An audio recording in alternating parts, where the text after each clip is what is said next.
Hello students, welcome back to our channel learn with us. আমি বর্ষা। আজকে আমরা the sea এর অ্যাক্টিভিটিসগুলো করব। এর আগের ক্লাসে আমি তোমাদের দ্য সি পোয়েমটা পড়িয়ে দিয়েছি।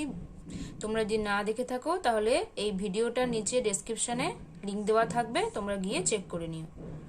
দেখো অ্যাক্টিভিটি 1 কি বলা আছে, টিক দ্য কারেক্ট অল্টারনেটিভস। সঠিক যেটা উত্তর তাতে টিকমার্ক দিতে হবে।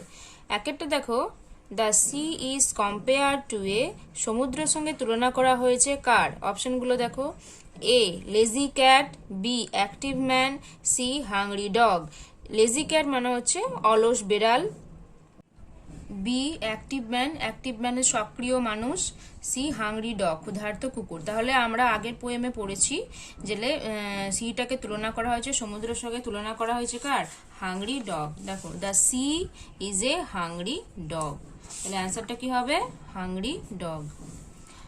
2 the sea rolls on the beach, সমুদ্র গড়াগড়ি খায় সমুদ্র তটে, all day, all evening, only at night. A all day মানে সারাদিন, বি অল ইভিনিং মানে সারা সন্ধে, সি অনলি অ্যাট নাইট শুধুমাত্র রাত্রে।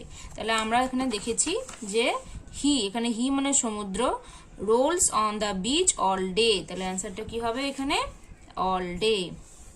3 number, the sea sin as a dog has, সমুদ্র যাকে কুকুর হিসাবে দেখা হচ্ছে তার, এ গ্রিজি পস চকচকে হচ্ছে পায়ের থাবা, বি শার্প পস ধারালো থাবা, সি স্মল পস ছোট থাবা। তাহলে আমরা পড়েছি সি এর কি আছে, যে দেখো লিকিং হিজ গ্রিজি পস, তাহলে অ্যান্সারটা কি হবে এখানে, গ্রিজি পস।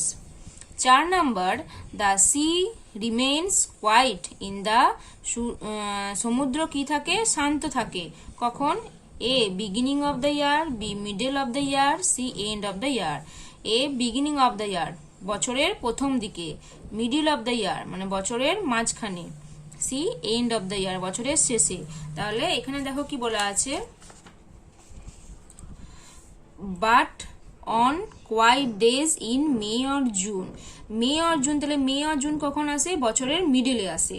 তাহলে অ্যান্সারটা কি হবে এখানে, মিডল অফ দ্য ইয়ার। দেখো activity 2, complete the following sentences with information from the text. নিচে শূন্যস্থানগুলো টেক্সট থেকে ইনফরমেশন নিয়ে তোমাদেরকে সম্পূর্ণ করতে হবে। এ কি আছে, the sea rolls on the beach with his, সমুদ্র তটে মানে বিচে গড়াগড়ি খায়, রোলস অন গড়াগড়ি খায় উইথ হিজ কিসের সাহায্যে।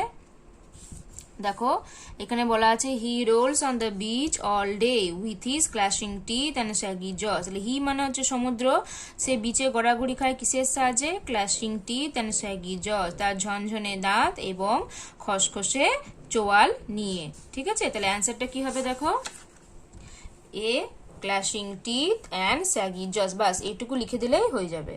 ঠিক আছে, দেখো at B at night when the wind roars the sea, রাত্রে যখন বাতাস গর্জন করে, the sea সমুদ্র তখন কি করে, and when the night wind roars and the moon rocks in the stormy cloud, যখন রাত্রে কি হয়, যখন বাতাস গর্জন করে এবং চাঁদটা সেই ঝোড়ো মেঘের সাথে দোলে, he bounce to his feet and snuff and snips.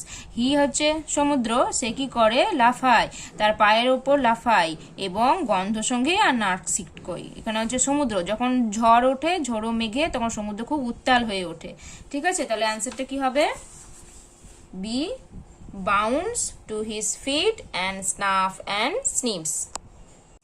C in May or June even the grasses on the dune, May এবং জুন মাসে যখন ওই বালিয়াড়ির ঘাসগুলো কি হয়, দেখো in May or June when even the grasses on the dune play no more their reedy tunes. May June মাসে কি হয়, বালিয়াড়ির ঘাসগুলো আর কিন্তু কোনো রকমের টিউন বা কোনো রকমের শব্দ কিন্তু করে না। ঠিক আছে, তাহলে অ্যান্সারটা কি হবে, অ্যান্সারটা হবে সি। দেখো play no more their reedy tune, কোনো রকমের শব্দ বা আওয়াজ তারা করে না। D on quiet days the sea, শান্ত দিনে সমুদ্র, লাইক এ ডগ ঠিক আছে, কুকুরের মতো, যেহেতু সমুদ্রকে এখানে কুকুরের সাথে তুলনা করা হয়েছে, তাহলে এখানে বলা হচ্ছে লাইক এ ডগ, কুকুরের মতো, lies on the Sandy shores, শুয়ে থাকে কোথায়, সমুদ্র তটে, উইথ, কিসের সাহায্যে, দেখো, হি lies on the sandy shore so quiet he scarcely snores। কি করে, যখন সমুদ্র খুবই ওই বছরের মধ্যে সময়ে যখন শান্ত অবস্থায় থাকে তখন সে কি করে, with his head between his pause, কি করে শুয়ে থাকে, তার মাথাটাকে তার দুটো পায়ে থাবার মাঝখানে ঢুকিয়ে জাস্ট লাইক এ ডগ সে শুয়ে থাকে। ঠিক আছে, ডি কি হবে, his head between the paws, তাহলে তার মাথাটাকে সে দুটো পায়ে থাবার মাঝখানে গুঁজে শুয়ে থাকে। Activity 3, answer the following question. নিচের একটা কোশ্চেন দেওয়া আছে, সেটার উত্তর লিখতে হবে। Why does the sea become quiet at a certain time of the year? কেন সমুদ্র কি হয়ে যায়, শান্ত হয়ে যায়, একটা নির্দিষ্ট বছরের একটা নির্দিষ্ট সময়ে কেন সমুদ্র শান্ত হয়ে যায়? দেখো, in the months of May and June, বছরের কোন সময়ে, মে এবং জুন মাসে, বছরের মধ্যেকার সময়ে, turbulent stormy wind does not blow over the sea, সেই ঝোড়ো অশান্ত হাওয়া কিন্তু সমুদ্রের উপর দিয়ে আর বয় না। তাহলে কি, তার ফলে কি হয়, সমুদ্রের উপর যখন ঝোড়ো হাওয়া বয় তখন সমুদ্র কিন্তু খুব উত্তাল হয়ে যায়, কিন্তু বছরের এই দুটো মাসে কিন্তু সেরকম ঝোড়ো হাওয়া বয় না, এর ফলে সমুদ্র কি হয়, শান্তই থাকে। দ্যাট ইজ ওয়াই, সেই কারণে, in the middle of the month, বছরের মধ্যেকার সময়ে, দ্য সি বিকামস কোয়াইট, সমুদ্র খুবই ঠান্ডা থাকে বা খুবই শান্ত থাকে। Activity 4, fill in the following chart with information from the text। নিচের চার্টটা তোমাদেরকে কমপ্লিট করতে হবে টেক্সট থেকে ইনফরমেশন নিয়ে। এখানে আছে অ্যাকশন, এখানে আছে ডান বাই হুম। অ্যাকশন দেওয়া আছে, কাজগুলো দেওয়া আছে, ডান বাই কার দ্বারা কাজগুলো হচ্ছে সেগুলো এখানে লিখতে হবে। এ কি আছে, 1 লিক্স হিজ গ্রিজি পস, তার চকচকে থাবাগুলো সে চাটে। এখানে কাকে বলা হয়েছে, এখানে দেখো বলা হয়েছে the sea is a hungry dog, সমুদ্রকে কুকুর সাথে তুলনা করা হয়েছে এটা, তাহলে এখানে কি হবে, the giant sea dog moans licking his greasy paw, সেই বিশালাকার সমুদ্র কুকুর গর্জন করে এবং তার চকচকে পাগুলো চাটে। তাহলে এখানে হবে the giant sea dog. B roars, গর্জন করে, দেখো এখানে আছে গর্জন করে, and when the night wind roars, যখন রাতের বেলায় বাতাস যখন গর্জন করে, তাহলে এখানটা হবে the night wind. C rocks in the stormy cloud, দোলে, ওই ঝোড়ো মেঘে দোলে। আমরা জানি ঝোড়ো মেঘে কে দোলে, and the moon rocks in the stormy cloud, চাঁদ যখন ওই ঝোড়ো হাওয়া দেয় তখন ওই মেঘের সাথে, ঝোড়ো মেঘের সাথে চাঁদও কিন্তু দোলে। তাহলে এখানে অ্যান্সারটা হবে মুন। 4 স্টপ দেয়ার টিউন, তাদের আওয়াজ বন্ধ করে দেয়। এই যে আছে দেখো, when even the grasses on the dune play no more their reedy tune, যখন ওই বছরের মধ্যেকার সময়ে মে জুন মাসে সমুদ্রের যখন শান্ত থাকে তখন ওই বালিয়াড়ির ঘাসগুলো কিন্তু আর কোনো রকমের শব্দ করে না। তাহলে এখানে হবে the grasses on the dune। ঠিক আছে, দেখো activity 5, answer the following question. সেই প্রশ্নগুলো উত্তর দিতে হবে। A what does the sea look like, সমুদ্রকে কেমন দেখতে। অ্যান্সারটা এ, যেহেতু ওখানে বলা আছে হোয়াট ডাজ, সেহেতু আমরা এখানে লুকস এর পর এস বসিয়েছি, তাহলে the sea looks like a hungry dog that is giant and grey, সমুদ্রকে দেখতে একটা ক্ষুধার্ত কুকুরের মতন এবং যেটা কি জায়েন্ট অ্যান্ড গ্রে, বিশাল এবং ধূসর, মানে বিশালাকার সমুদ্রকে একটা ক্ষুধার্ত কুকুরের সাথে তুলনা করা হয়েছে।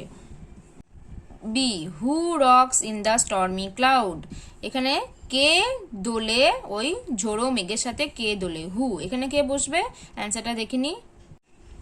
দেখো দা, বি এটা কি আছে, the moon rocks in the stormy clouds. তো হুয়ের জায়গায় আমরা দ্য মুন বসাবো, বাকিটা কোশ্চেনের মতনই হবে। The moon rocks in the stormy cloud, চাঁদ ওই ঝোড়ো মেঘের সাথে দোলে। C, where does the sea shake at his wet sides like a dog. কোথায় সমুদ্র সে তার ভিজেটা, শরীরের ভিজেটা ঝেড়ে ফেলে দেয় লাইক এ ডগ, ঠিক কুকুর। কুকুর যখন ভিজে যায় স্নান করে বা ভিজে যায় কোনো কারণবশত, তখন সে নিজের শরীরটাকে ঝেড়ে নেয় এবং শুকিয়ে যায়। সেরকম সমুদ্র কি করছে, ঝেড়ে ফেলছে, নিজের ভিজেটাকে ঝেড়ে ফেলছে। কোথায়?